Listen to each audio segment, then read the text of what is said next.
Merci, mon cher collègue, pour cette grande vision de la transversalité des problématiques montrées qui souligne combien le choix du CNAM d'aller vers cette transversalité affichée au travers d'écoles est un choix pertinent pour le futur.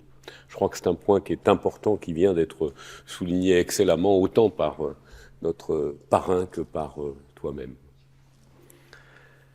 Nous passons maintenant à la robotique. Alors, en robotique, nous avons la chance d'avoir comme parrain Frédéric Sanchez, le président du groupe FIV. FIV, c'est un quartier de Lille, mais c'est aussi un grand groupe d'ingénierie industrielle. Et son directeur innovation et digital, Thierry Vallaud, qui est parmi nous ce soir.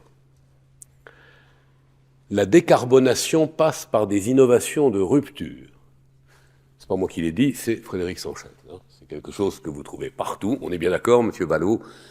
Et cette innovation de rupture ouverte, elle doit être menée avec les start-up deep tech, avec la recherche publique. Parce que c'est indispensable pour relever ce défi.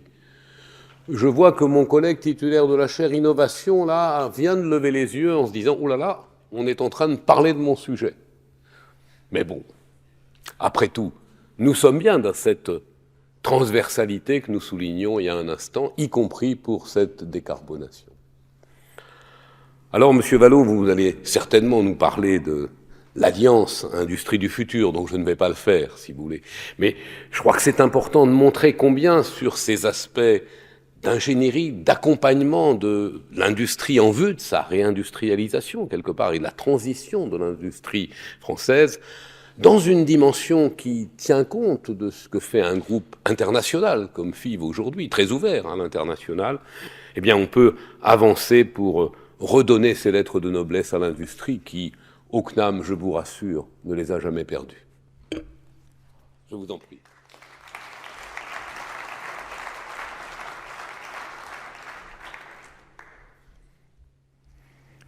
Madame l'administratrice générale, Monsieur le Président de l'Assemblée des chaires, Mesdames, Messieurs les professeurs, cher Mathieu Mose, Mesdames, Messieurs, merci de me donner l'opportunité d'introduire cette lecture en vous partageant mon expérience d'industriel, à la fois en tant que représentant du groupe FIV, qui a traversé avec succès les 4 révolutions industrielles, et également en tant que coprésident du comité vitrine de l'Alliance Industrie du Futur, une initiative de l'AIF pour mettre en lumière les projets de transformation industrielle réussis, le savoir-faire des entrepreneurs français en transformation vers le 4.0.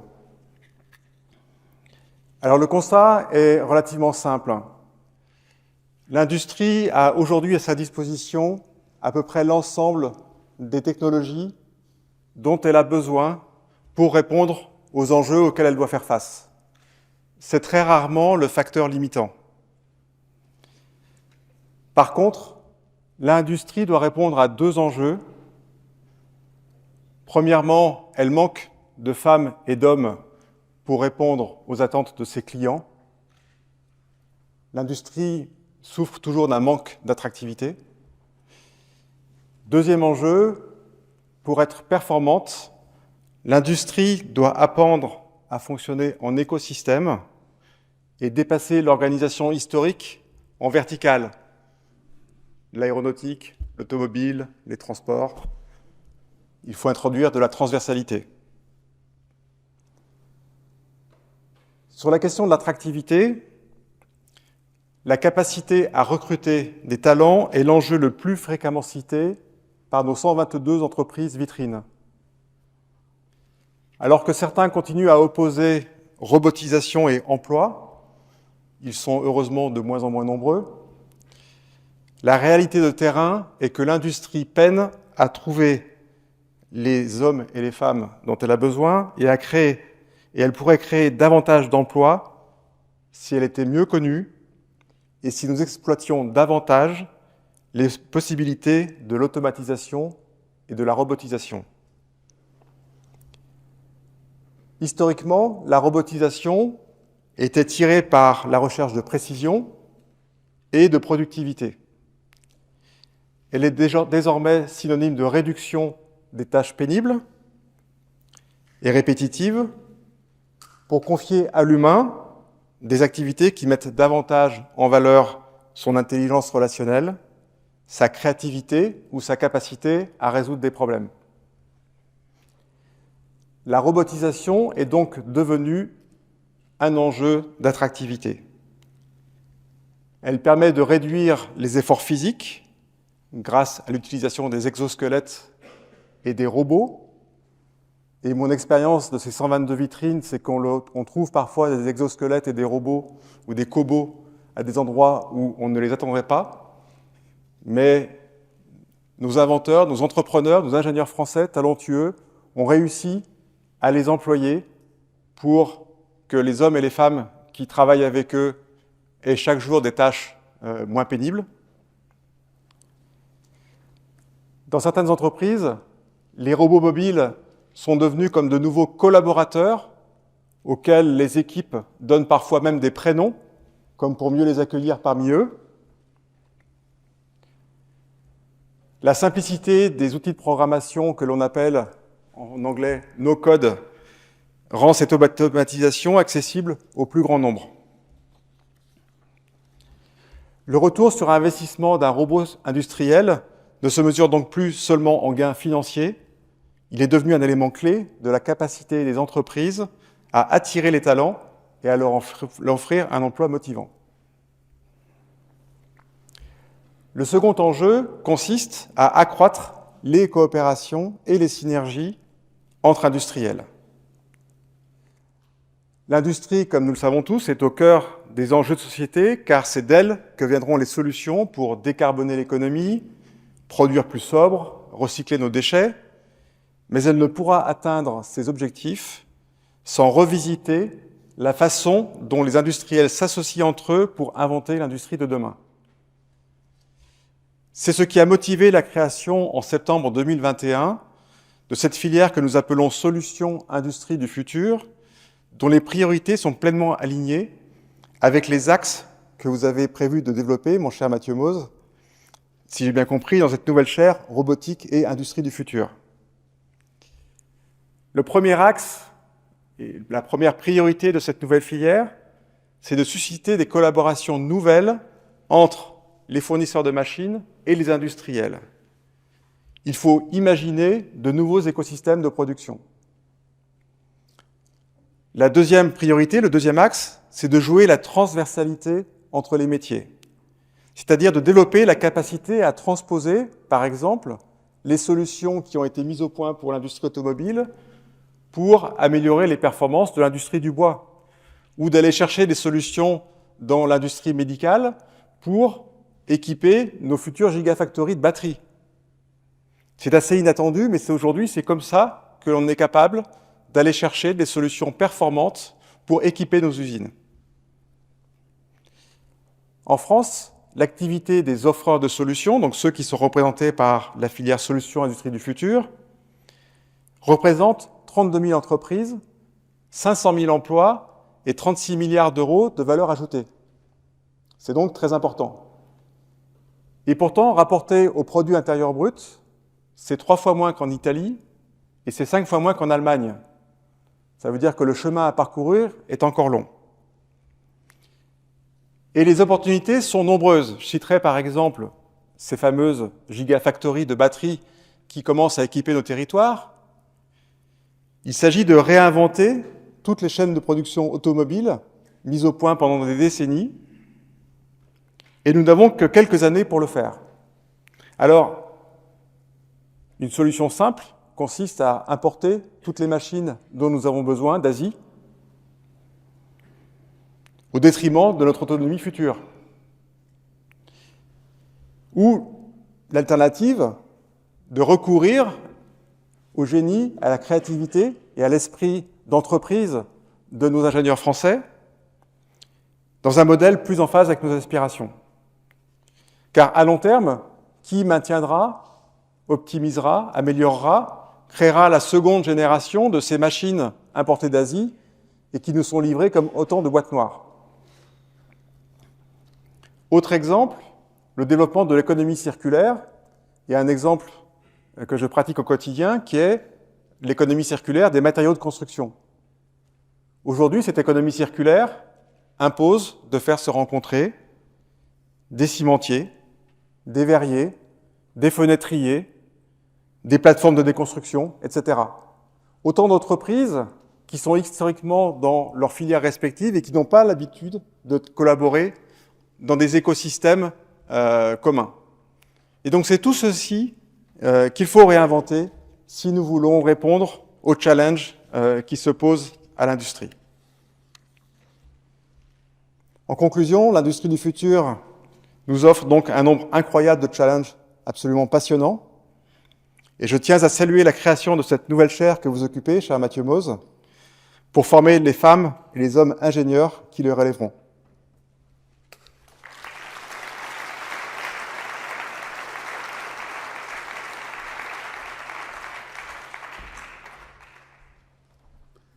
Merci, Monsieur Vallot. Tout le monde va croire que nous nous sommes concertés, parce que vous avez conclu par le mot que je souhaitais employer pour introduire la leçon de Mathieu. Le mot ingénieur. Et vous ne l'avez, je crois, prononcé pratiquement qu'une fois, à la fin dans votre conclusion.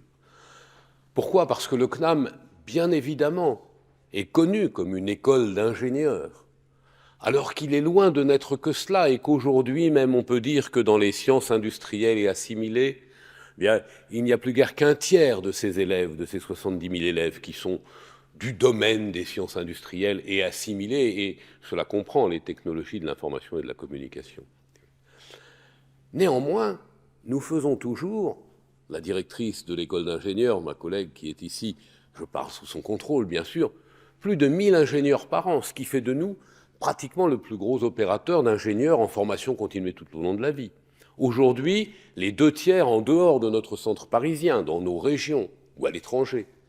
Aujourd'hui, plus de la moitié par la voie de l'apprentissage et de l'alternance, où on passe du temps en entreprise et du temps aussi en établissement de formation. Je crois qu'il fallait garder ces chiffres en mémoire et bien entendu, tout ce qui concerne le domaine de la robotique, de l'automatique, l'un de mes collègues a cité cela tout à l'heure, donc les équipes pédagogiques nationales liées au sens industriel, sont au cœur de ces formations d'ingénieurs.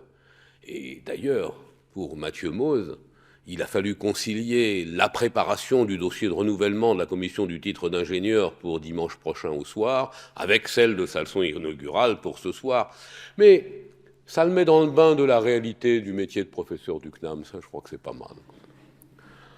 Enfin voilà, et je vais donc passer la parole à un ingénieur qui nous vient du monde professionnel, de l'industrie automobile, après avoir tâté de celle de l'aéronautique et des hélicoptères, après avoir tâté aussi de l'international, ce qui est important, parce que aujourd'hui, vous l'avez bien souligné, on est dans une dimension qui, certes, est concentrée sur nos frontières pour la réindustrialisation, mais tout de même, au-delà de la souveraineté, il y a aussi la capacité à avancer.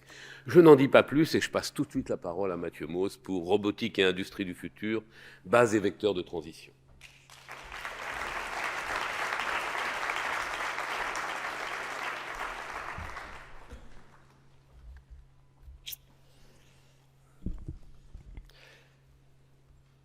Chère administratrice générale, chers parrains et représentants, cher président de l'Assemblée des chaires, chers collègues, chers amis, chères familles, chères auditrices, chers auditeurs.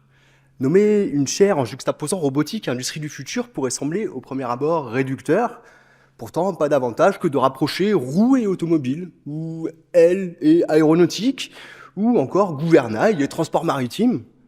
Tant la robotique hérite, diffuse et catalyse des évolutions qui sont primordiales à l'industrie telle qu'elle est envisagée aujourd'hui. Que faire de ce qualificatif temporel, le futur par essence glissant, qui semble conférer à cette chaire une ambition prophétique ? C'est que le conservatoire qui accueille cette chaire n'est pas n'importe lequel. C'est celui des arts et métiers tourné vers le futur dès sa création, s'il est nécessaire de le rappeler. Cette création résulte d'un rapport établi par Henri Jean-Baptiste Grégoire, abbé, en 1794. Il s'agissait alors de présenter des moyens de perfectionner l'industrie nationale. Cela passerait par la démonstration de machines, d'outils, d'instruments, et par l'explication de leur fonctionnement, afin de marquer un esprit curieux aussi bien qu'un tableau de maître peut encourager des vocations d'artistes. Quelques années plus tard, en 1819, 3 chaires furent créées, elles ont été rappelées, celles associées à la mécanique, à la chimie et à l'économie industrielle. Et ceci afin de renforcer l'enseignement théorique, complétant alors l'approche pratique qui était développée jusque-là. Le conservatoire est alors envisagé rapidement, non pas comme un entrepôt utilisé pour stocker des choses inutiles dont on ne saurait pas quoi faire, mais au contraire comme un socle, un lieu ouvert, permettant la diffusion de la connaissance dans un esprit applicatif pour permettre le développement du secteur industriel et manufacturier, et cela par l'émergence de vocations d'entrepreneurs et d'inventeurs. Une première tentative d'open innovation, quelque part. Le conservatoire a alors toujours eu cette ambition de conserver le passé pour préparer le futur, plus précisément l'industrie du futur. Cette chaire robotique industrie du futur est en pleine cohérence avec cette ambition, et c'est avec un immense honneur que je l'occupe depuis peu, et que je m'efforcerai de la faire rayonner et de me montrer digne de mes prédécesseurs. Nous pouvons maintenant nous interroger sur la nécessité de préparer l'industrie du futur après 230 ans de conservatoire. Peut-être est-ce lié au fait que l'industrie s'inscrit constamment dans une époque, un environnement mouvant, qu'elle ne peut pas être autonome, sa survie, voire sa raison d'être dépend de sa capacité à prévoir, pour anticiper les besoins, par exemple en matières premières, en main-d'œuvre, en outils, en vente, de sa capacité à anticiper, à s'adapter et à innover, tant sur un plan technologique que sur un plan organisationnel. Dans ce cadre, la notion de futur est alors à considérer sous une forme probabiliste. L'industrie du futur ne se définit qu'au présent, parfaitement. L'histoire de l'industrie passe par la fameuse révolution industrielle, ou plutôt les révolutions. La littérature citant celles successives liées à l'arrivée du charbon et à l'exploitation de la machine à vapeur tout au long du XVIIIe siècle, de l'électricité, du pétrole, de la chimie à la fin du XIXe siècle, de l'automatisation et de l'électronique analogique dans les années 60 et celle en cours qui est numérique.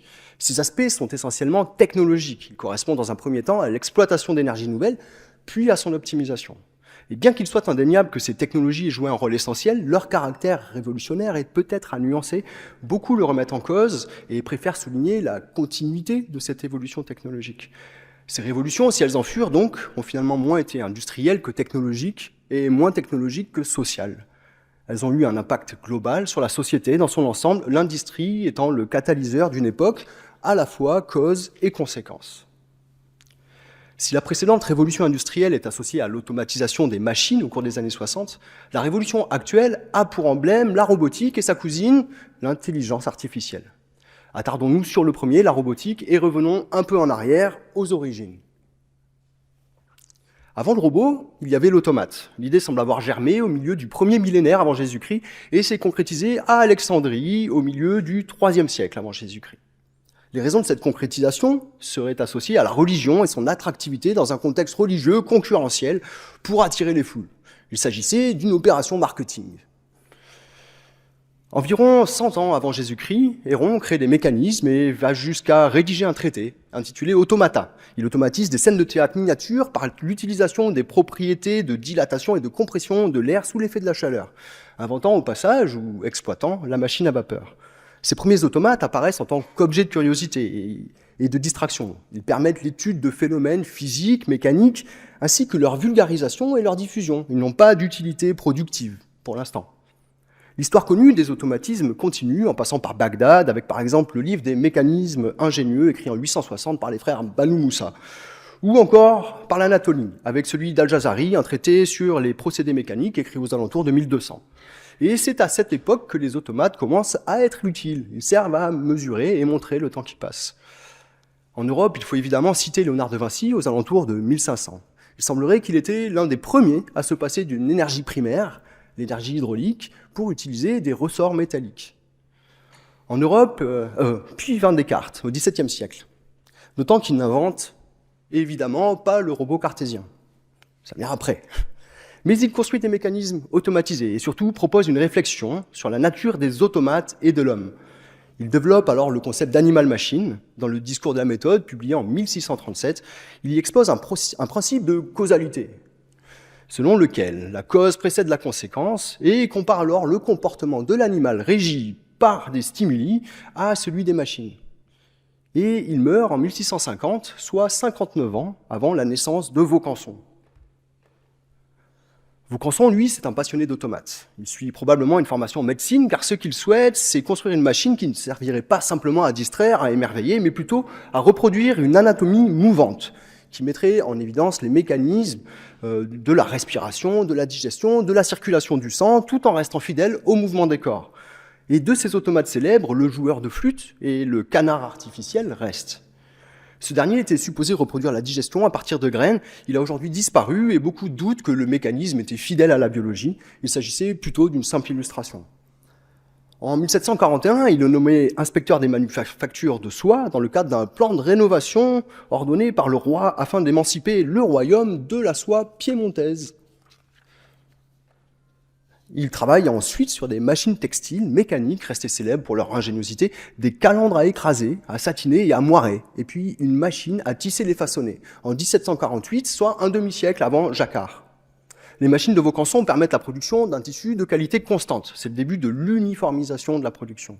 À partir de 1750, il s'attelle à la création et à l'optimisation de manufactures royales, privilégiant alors la réorganisation industrielle à la conception de machines. À sa mort, en 1782, son atelier, situé à l'hôtel de Mortagne à Paris, et les machines qui y étaient installées constituèrent la première collection d'un dépôt, le dépôt public de modèles des machines principalement utilisées dans les arts et les fabriques. Ce dépôt, dont Vandermonde fut désigné le gardien à la mort de Vaucanson, initie ce qui deviendra plus tard le Conservatoire national des arts et métiers. Alors nous ne parlons que brièvement de Vandermonde. Ce n'est plus l'histoire directe des automatismes en dehors de l'examen d'un automate avec Vaucanson en 1771, mais son parcours est intéressant. Il fut d'abord mathématicien, il contribua à la métallurgie, puis se tourna vers l'économie à partir des années 1790. En 1795, il devient professeur d'économie politique à l'école normale, nouvellement créée. Et remarquons qu'il s'agit alors de la première thèse de cette discipline en France, de la première chaire de cette discipline en France. Jean-Baptiste C. ne deviendra titulaire de la chaire d'économie industrielle au Conservatoire qu'en 1819, soit 25 ans plus tard. Mais c'est une autre histoire. Le parcours de Vandermonde est remarquable. Il met en évidence le lien étroit qui commence à se former à cette époque entre science et économie. Mais nous y reviendrons, après avoir cerné un peu plus ce concept de robot. En effet, de ces automates des Lumières émerge petit à petit une discipline à part entière, une discipline propre, la robotique, formellement définie comme la science et la pratique de la conception, de la fabrication et de la mise en œuvre des robots. Mais qu'est-ce qu'un robot ? Si je posais la question à notre assemblée, il y a fort à parier qu'il y aurait de nombreuses réponses, elles seraient toutes correctes, mais à la fois toutes approximatives. C'est que le terme renvoie vers de nombreuses références de fiction, dont l'essence même est d'en permettre une représentation individuelle. Certains pourraient citer Blade Runner, un film de 1982, et compatir à la contradiction existentielle de la machine intelligente. D'autres pourraient vouloir faire preuve de culture littéraire et citer l'auteur Philippe Cadic, qui a publié cette même histoire dans un roman en 1966. Ou évidemment Isaac Asimov, dont les 3 lois de la robotique, publiées dans une nouvelle en 1942, Runaround, sont connues de tous les roboticiens, et je les ai reproduites ici. Bien que fictives, ces lois ont eu et ont toujours une grande importance. Elles ont ouvert la porte à une question délicate, celle de l'éthique. Elles mettent également en évidence la notion sous-jacente, conditionnelle à l'éthique, de la prise de décision, et nous y reviendrons. Toujours dans un cadre culturel, je souhaiterais citer le morceau de Kraftwerk, sorti en 1978, dit roboteur. Pour 2 raisons. D'abord, pour illustrer l'influence de cet imaginaire sur la musique, sur les arts, sur la musique en particulier, la musique actuelle dite électronique. Ensuite, pour apporter une phrase caractéristique de ce morceau, qui se traduit par « Nous sommes les robots, je suis ton esclave, je suis ton ouvrier ». Le mot robot serait en réalité apparu en 1920 dans une pièce de Karel Čapek. Et robota signifierait en tchèque « ouvrier », tout simplement. Le concept de robot émane alors d'un imaginaire. C'est l'emblème d'un désir d'émancipation. Il permet à l'humain de s'affranchir du travail, ou plutôt du labeur. Le travail, en tant qu'application d'une force, n'est jamais nul. C'est bien là l'un des problèmes actuels sur lesquels nous reviendrons. L'énergie est consommée, plus par l'humain, par une machine. Aujourd'hui, le terme robot est défini dans une norme, ce qui est moins séduisant que l'imaginaire, mais qui a le mérite de le clarifier. Un robot est alors un mécanisme programmable actionné avec un degré d'autonomie pour effectuer des opérations de locomotion, de manipulation, de positionnement, incluant le système de commande. Le système de commande, c'est l'ensemble des composants matériels et logiciels qui permettent la surveillance et le contrôle du comportement du robot, ainsi que ses interactions et communications avec les machines et les êtres humains de son environnement. Un robot est alors communicant, surveillé et commandé, et tout cela avec autonomie. L'autonomie, elle consiste à exécuter des tâches prévues sans intervention humaine. La norme précise que son degré est évalué pour une application particulière, conformément à la qualité de la prise de décision, encore une fois, et l'indépendance vis-à-vis d'un humain. Un robot décide donc, et cela pour agir avec son environnement. Pour citer Jean-Paul Laumon, qui a amené la robotique au Collège de France en devenant titulaire de la chaire d'innovation technologique en 2011. Un robot agit par le mouvement. Son autonomie passe ainsi en premier lieu par sa capacité à décider de ses actions. Là encore, cette vision de l'autonomie par la possibilité de prendre des décisions paraît primordiale. Vous l'aurez compris, la décision est au cœur de mes réflexions actuelles, et nous le reverrons un peu plus loin. Alors nous avons abordé l'engouement du public pour les automates, source de fascination depuis leur origine. Nous avons également remarqué l'intérêt que les mécaniciens de l'époque des Lumières portaient à l'économie, cause ou conséquence d'un lien profond entre technologie et industrie. Alors les 2 siècles suivants, jusqu'à aujourd'hui, ils ont renforcé ces liens. Ces siècles ont été riches, trop pour être détaillés dans cette courte leçon. Mais remarquons que les raisons de ce rapprochement sont multiples. Par exemple, l'amélioration des canaux de transfert technologique ou encore la structuration de filières d'innovation. Et la curiosité scientifique face à un système aussi complexe ne doit pas être des moindres. L'industrie du futur, aujourd'hui, c'est un concept issu d'une opportunité remarquée en Allemagne dans les années 2000, diffusée internationalement et considérée en France au début des années 2010. Cette opportunité est liée à la convergence, d'une part, de montée en maturité de différentes technologies, celles de production, de l'informatique et des télécommunications, et d'autre part, de l'acceptation sociale et de la mise en œuvre d'une certaine standardisation organisationnelle des entreprises. Jusqu'aux alentours de 2015, c'est principalement le potentiel technologique qui dit le concept d'industrie du futur. Il est alors placé en pilier central de solutions aux problématiques d'alors, en 2015. L'automatisation est principalement considérée comme un moyen d'optimiser la productivité.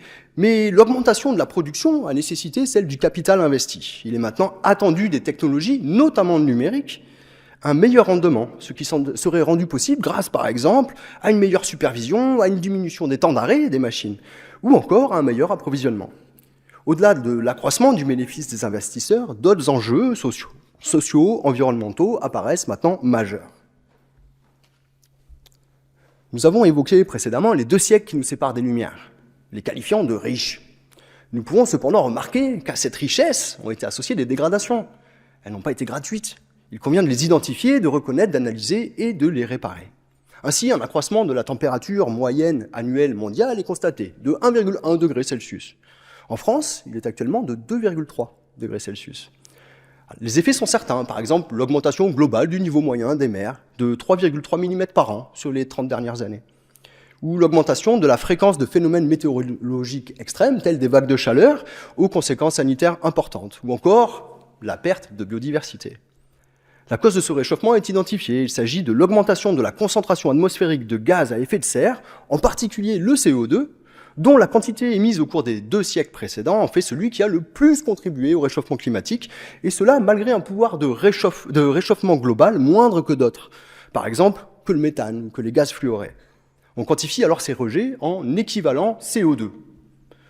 L'industrie est émettrice de gaz à effet de serre, en particulier les secteurs tels que la métallurgie, la chimie et la fabrication des minéraux non métalliques, principalement utilisés dans la construction. Elle s'améliore cependant avec des émissions directes qui ont pratiquement été divisées par 2 depuis les années 90. Cela a déjà été dit au cours de ces leçons. Mais l'industrie manufacturière consomme de l'énergie, de moins en moins en France, mais avec un taux de diminution faible, de l'ordre de 1% par an. Et l'industrie de l'énergie émet des gaz à effet de serre, de moins en moins, mais toujours, et avec un taux de diminution du même ordre, de 2% par an, il me semble, en France. Les pays qui font appel à l'énergie nucléaire et aux énergies renouvelables ont globalement ces tendances. L'industrie manufacturière consomme aussi du transport, secteur lui-même émetteur de gaz à effet de serre et consommateur d'énergie, ça vient d'être rappelé. Il voit son efficacité augmenter, certes, c'est-à-dire son intensité de pollution diminuer, mais il est de plus en plus sollicité. Des émissions de l'industrie proviennent certes d'une augmentation de la production, mais également d'une rationalisation visant à l'optimisation des coûts. Elle s'est accompagnée d'un déplacement des centres de compétences de la production à la conception, ce qui a eu des conséquences, notamment la désindustrialisation de certaines régions et la perte de souveraineté des pays, par exemple de la France, marquée par le déficit de la balance commerciale, l'indisponibilité de produits finis parfois et de matières premières, mais également par une sensibilité accrue aux facteurs externes et aux tensions internationales, par exemple liées à une pandémie ou à une crise énergétique. Une solution passe notamment par les réductions d'émissions directes de gaz à effet de serre, de la consommation énergétique, de production de déchets et la fiabilisation de l'approvisionnement en produits finis, produits semi-finis, matières premières, de leur extraction à leur acheminement ou au travers d'une économie circulaire. Pour l'énergie, spécifiquement, la robustesse de sa fourniture doit être garantie. Il en va de la stabilité sociale, ce qui passe par une relocalisation de sa production, alors décarbonée.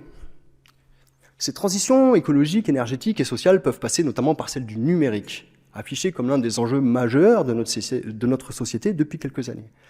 Des incitations ont été proposées aux entreprises au travers d'aides financières depuis le début des années 2010, essentiellement utilisées pour la création de preuves de concept qu'il s'agit encore de transformer en solutions pérennes. Des guides de déploiement ont été proposés et la structuration des écosystèmes a débuté, elle est en cours. La présence de l'Alliance Industrie du Futur à nos côtés ce soir en est un témoignage. Merci beaucoup. Alors certains économistes aiment rappeler que leur science se base sur des modèles. L'industrie du futur n'est pas un modèle, c'est un concept, un objectif dont des tendances globales sont partagées.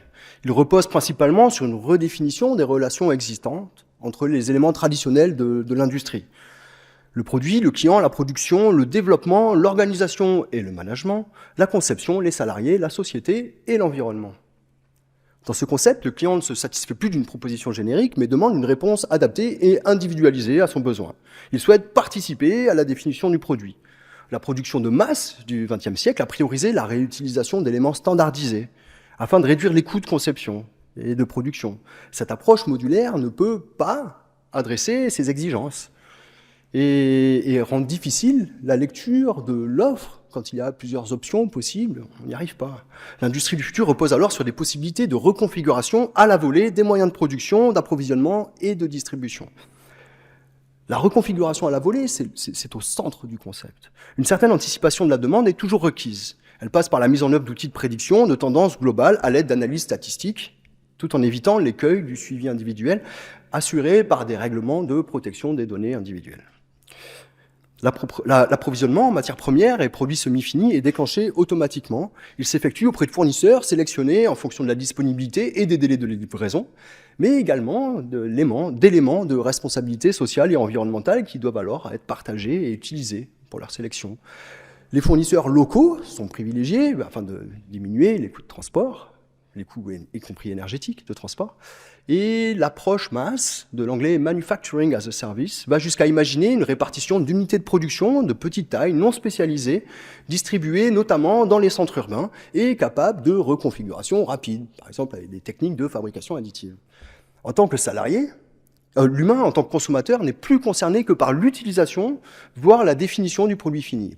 En tant que salarié, il est moins impliqué dans l'opérationnel, ses compétences ayant évolué alors vers la conception, la maintenance ou la supervision d'outils automatisés, ou vers les services, notamment aux interfaces humain-humain, par exemple aux interfaces avec le client. Remarquons que la structure et l'organisation même des entreprises sont impactées au travers dans ce concept, en particulier par la mise à disponibilité transversale de l'information, qui devient alors accessible partout où elle est nécessaire et donc n'a plus à être redescendue ou remontée. Ces notions ne sont plus pertinentes.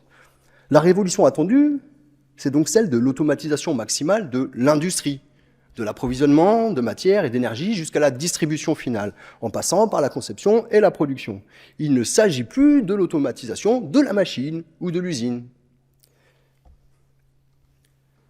Alors, les technologies permettant la mise en place d'un tel concept concernent évidemment celle de l'automatisation des processus et celle de la communication. La communication permettant la mise à disposition de données, les technologies de leur traitement, alors informatiques, deviennent particulièrement habilitantes. Toutes ces technologies, cela a été dit, sont actuellement à un stade avancé.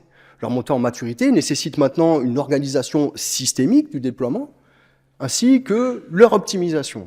Et nous nous concentrons sur cette optimisation dans cette partie, au travers de quelques éléments. En robotique, Les travaux concernent l'augmentation de la charge transportée, ce qui pourrait être rendu possible par une rigidification de la structure, mais au détriment de la vitesse de déplacement et de l'énergie nécessaire au fonctionnement, évidemment. L'allègement est possible, mais la souplesse associée entraîne inévitablement une diminution de la précision et donc de la qualité de fabrication. Le cercle vertueux de l'allègement est le défi des constructeurs actuels, de manière générale, relevé à l'aide d'innovations et dans ce cadre, par exemple, au travers du développement de robots parallèles à câble ou encore par l'amélioration des techniques de commande des systèmes dits souples. L'optimisation des trajectoires au travers de la planification est également une réponse actuelle aux défis énergétiques. Elle permet de plus la synchronisation de plusieurs robots pour l'exécution d'une tâche. Des solutions sont aujourd'hui disponibles et mises en œuvre, par exemple sur les chaînes de production automobile ou encore sur la gestion de la logistique en entrepôt par des AGV, des Automated Guided Vehicles. L'adaptation de l'exécution d'une tâche par un robot en fonction d'un autre robot a permis aussi d'envisager le travail collaboratif d'un humain et d'un robot. Le robot est alors, il n'est plus isolé dans une cage, mais il est alors désigné par le terme cobot. Il est utilisé en support à l'humain et les exosquelettes, ça a été dit, sont emblématiques de cette approche. Les attentes concernent maintenant la sécurisation de ces dispositifs, bénéfiques à la fois aux utilisateurs, évidemment, mais aussi aux employeurs dont la responsabilité est engagée. Des solutions techniques existent, par exemple l'utilisation de peaux capacitives ou la supervision des couples aux articulations pour la détection des collisions. Sur cette thématique, des travaux sont en cours actuellement, et plus particulièrement, je l'ai déjà évoqué, sur la prise de décision en environnement incertain, sa définition, ce qu'elle implique et comment assurer sa robustesse. En ce qui concerne le traitement des données, la mise en place d'écosystèmes, ça a été dit, au travers de réseaux de systèmes de vente, d'approvisionnement, de production, comptabilité, marketing, etc., devient primordiale et au centre du concept. Les échanges sont numériques et donc standardisés. Les membres de l'écosystème est standardisé, et pas donc, justement, est standardisé. Les membres de l'écosystème, reconfigurables, doivent être rendus interopérables. Pour la conception, la simulation, la modélisation et l'analyse statistique deviennent les éléments principaux. De manière générale, les outils sont adaptés et ils permettent d'accélérer le temps de développement en évitant les phases de prototypage, d'essais, erreurs, mais aussi pour prendre en compte les interactions des systèmes avec leur environnement. Aucune chaîne de production n'est aujourd'hui conçue et intégrée sans une étude préalable logicielle en environnement 3D. Cette étude de l'interaction système-environnement est associée à la notion de système cyberphysique, pour laquelle l'analyse n'est plus possible sans outils informatisés de calcul puissants. Les avancées attendues concernent alors l'optimisation logicielle et matérielle de ces moyens, par le développement d'outils multi-échelles, par exemple, ou encore de jumeaux numériques, mais également de la théorie sous-jacente d'analyse et de commande de système de système. Pour la supervision de la production, des algorithmes sont nécessaires en temps réel et le traitement des données utilise la remontée d'informations des machines issues de capteurs dits intelligents, donc communicants. Ils sont l'objet de nombreux travaux actuels, notamment en ce qui concerne la sécurisation des communications. Et les protocoles de communication doivent ainsi être définis. Ils font l'objet de ce que l'on appelle le Double IoT pour Industrial Internet of Things et doivent être implémentés sur une technologie matérielle adaptée à l'environnement industriel. Le traitement de l'information est ensuite réalisé à chacun des niveaux de l'entreprise, en fonction de l'utilisation attendue des résultats. Il est également envisagé de remonter les données traitées jusqu'au CRM, le Customer Relationship Management, afin d'automatiser la prise en compte d'une demande spécifique d'un client, par exemple, ou déclencher l'approvisionnement en matières premières ou encore la logistique. Là encore, l'interopérabilité des systèmes doit être garantie et les échanges doivent être certifiés. Des solutions à base de pare-feu sur les couches intermédiaires des réseaux, du chiffrement ou l'inscription des informations sur des chaînes de blocs sont également à l'étude et en développement. De nombreux travaux actuels sont également évidemment associés au traitement statistique des informations. Au cours des dernières années, il a entraîné la mise en place d'organisations dédiées et à l'émergence d'une discipline à part entière, la science des données. Une infrastructure logicielle et matérielle adaptée au stockage et au calcul, que ce soit dans le cadre du traitement d'informations internes à l'entreprise, par exemple pour la détection d'anomalies dans la production ou dans l'approvisionnement, ou de celui d'informations externes, par exemple celle améliorant les performances du marketing ou l'accompagnement du client dans la spécification de leurs besoins. Un axe important de recherche actuel concerne également les IHM, les interfaces humain-machine, dont le développement est souvent spécifique et lié à la machine, aux caractéristiques de la machine considérée. Des travaux en cours portent sur le développement d'interfaces ergonomiques, par exemple haptiques, c'est-à-dire sans écran ni clavier, mais commandées par les gestes. Elles peuvent permettre une communication rapide, notamment par l'opportunité qu'elles présentent d'utiliser les dynamiques réflexes des utilisateurs. Et on peut également imaginer, au travers des solutions d'intelligence artificielle et liées à l'avancée des IHM, la conception, le développement de formations adaptées et de moyens de simulation dédiés, simples et intuitifs. Finalement, la question du rapport entre les machines et les humains n'est pas nouvelle, elle est d'ordre pratique et philosophique. La machine rend service et elle libère l'homme du labeur, d'une part, et elle agrège l'information collective, dans le temps, d'autre part. Sur le premier point, il convient de remarquer que son usage n'est pas gratuit, la machine ne fait que transformer de l'énergie en travail, et cela a déjà été dit. Sur le second point, la question se pose du meilleur équilibre entre degré d'autonomie et responsabilité. 3 voies sont envisageables, à mon avis. Transférer la responsabilité à la machine, c'est-à-dire à son concepteur et producteur, laisser la responsabilité à l'utilisateur, auquel cas il faut garantir son niveau de formation et d'information, voire le certifier, ou enfin transférer la responsabilité à une autorité de certification des machines.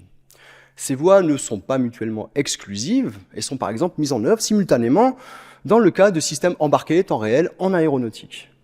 Leur déploiement sur tout type de processus hybride humain-machine pourrait être mis en place au travers de standards administratifs, juridiques, permettant une certaine modularité des processus, y compris administratifs, au-delà de celle des technologies. L'ensemble des développements évoqués nécessite le couplage des expertises techniques, les économistes, la science des matériaux, la mécanique, l'électricité, et sociologiques, tant il apparaît que l'humain est au centre des préoccupations. C'est celui qui conçoit, celui qui fabrique, celui qui organise, celui qui utilise, et finalement, c'est lui qui subit son environnement. Alors nous n'avons que peu parlé d'automatique. C'est que j'avais promis une leçon sans équation, un exercice très difficile pour un automaticien, que je suis. Je ne peux néanmoins m'empêcher d'apporter quelques éléments d'analyse au travers d'un regard d'automaticien en guise de conclusion. L'automatique est une science dont l'origine est initialement fixée à 1868 lorsque Maxwell publie On Governors, un article dans lequel il indique avoir remarqué que parfois l'évolution des signaux ne suivait pas ce qui était initialement attendu d'eux. Mais il paraît évident que de nombreux mécaniciens et inventeurs de l'époque que nous avons cités ont eu l'intuition de certaines caractéristiques propres à cette discipline. Et je ne me risquerai pas à tenter une revue des contributions du siècle qui vient de passer, tant elles sont multiples, ces contributions, et parfois difficiles d'accès, notamment au niveau mathématique. L'automatique, c'est la science de la modélisation, de l'analyse et de la commande des systèmes dynamiques. Pour le dire autrement, il s'agit de la science des transitions. Ça tombe bien. C'est-à-dire du passage d'un équilibre stable vers un autre équilibre stable. La notion de stabilité est importante ici. Elle garantit que si la grandeur commandée s'écarte un tout petit peu de sa valeur à l'équilibre, ou s'écarte de sa valeur à l'équilibre, elle rejoint cette valeur au bout d'un certain temps. C'est le principe de la bille dans un bol. Voilà. Si le bol est à l'envers, il y a bien un équilibre au sommet du bol, mais il est instable. Une commande appropriée peut parfois rendre cet équilibre à nouveau stable. Parfois, mais pas toujours. Il faut que le système le permette, qu'il soit commandable. Et ce n'est pas si simple, car ça signifie qu'une commande appliquée à l'entrée du système agit sur toutes les grandeurs internes du système, tout ce qui bouge à l'intérieur de ce système. Et il est démontré, je vous l'assure, qu'il est possible d'amener les grandeurs internes d'un système, s'il est commandable, à n'importe quelle valeur, dans n'importe quel délai, pour peu que la commande soit adaptée en conséquence, et que le système résiste à une telle commande. Il est singulier qu'une seule trajectoire existe. Celle à suivre est habituellement déterminée telle que les grandeurs internes respectent certaines contraintes et qu'une autre minimise certains critères. La commande est alors fonction de cette solution. Pour vérifier les propriétés du système, un modèle est utilisé. Ce modèle doit être conçu pour remplir une telle tâche. Des méthodes existent pour cela. Elles sont basées, par exemple, sur la mécanique, l'électricité, la physique, bref, le domaine initial du système. Ce modèle permet, entre autres choses, de connaître la dynamique du système, c'est-à-dire la rapidité qu'il met naturellement à répondre à une sollicitation. Une commande qui ne respecte pas la dynamique du système, par exemple trop rapide, n'a aucune chance d'aboutir à un résultat souhaitable, car le système filtre de lui-même ces variations qui lui paraissent aberrantes. C'est que les systèmes sont passe-bas. Et si le résultat escompté n'apparaît pas, l'énergie de la commande va augmenter inutilement, jusqu'à ce que le système n'arrive plus à filtrer. Il peut alors se détériorer, ou si le système encaisse, c'est l'organe générateur de la commande, l'actionneur, qui se détériore. Et parfois, le modèle est imparfait, mais il est néanmoins nécessaire de commander le système associé. Des techniques existent, alors je les évoque rapidement. Il s'agit de la commande robuste, apparue dans les années 80-90, et je suis issu de cette formation-là. Cette brève introduction à l'automatique nous permet d'émettre quelques remarques et recommandations. Tout d'abord, remarquons que l'automatique n'a que faire du domaine initial considéré, du système. Elle permet un raisonnement indépendant et fait pour cela appel aux mathématiques. Il s'agit d'une science souvent méconnue, exigeante, multidisciplinaire et dont la maîtrise permet une analyse fine de phénomènes qui seraient autrement incompréhensibles ou difficiles d'accès. Elle se rapproche en cela de l'intelligence artificielle. L'automatique est à la physique, à mon avis, ce que la statistique est à la donnée. Elle permet une analyse à un niveau d'abstraction adapté. Remarquons ensuite que la notion de modèle implique celle d'incertitude, quantifiée ou estimée. Un modèle ne peut être considéré que si les hypothèses qui ont permis son élaboration sont clairement établies. Les résultats attendus par l'utilisation d'un modèle ne le sont que sous ces hypothèses. Et finalement, un modèle sans hypothèse, même implicite, ne permet pas de certitude, pas de garantie. Le scientifique ne peut alors se prévaloir d'une quelconque connaissance qui résulterait de l'usage de ce modèle, et son utilisation serait fallacieuse, voire abusive. Remarquons également que la commandabilité est intrinsèque au système et non pas au modèle. Une entrée peut ne pas avoir d'effet sur le système, et il convient alors de modifier le système ou de changer d'entrée, d'identifier de nouvelles commandes si c'est possible. Changer d'actionneur au profit d'un autre plus puissant ne mènera à rien, si ce n'est à éventuellement détruire ce système. Aucune transition n'en résultera. Un système ne peut pas être commandé par la brutalité.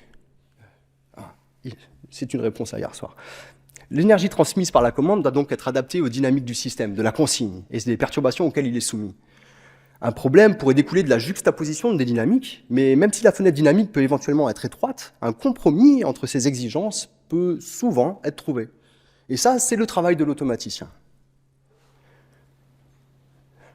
Finalement, industrie, société, individu, économie, énergie, environnement ont des liens étroits, ils sont en synergie. Ce ne sont pas des grandeurs orthogonales. Et diriger le vecteur de l'industrie entraîne inévitablement une variation des autres grandeurs.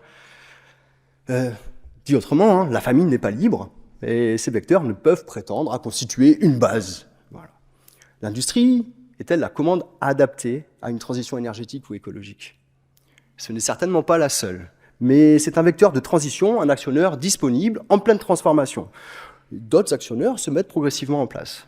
La question est peut-être moins celle de l'identification des actionneurs que celle des propriétés structurelles du système, notamment sa commandabilité et sa stabilité, celle des grandeurs à commander, celle des contraintes à respecter, celle du critère à optimiser. En ce qui concerne la structure, les économistes ont des modèles qu'il convient éventuellement d'améliorer, voire de confronter à la réalité, éventuellement. Il faut garder à l'esprit que les modèles sont dédiés à un usage, ils ne permettent l'analyse d'un système complexe qu'après réduction, c'est comme ça que nous l'appelons, c'est-à-dire diminution du nombre de ses dimensions. La connaissance obtenue est alors partielle, mais elle est souvent indispensable, quand on n'a pas le choix.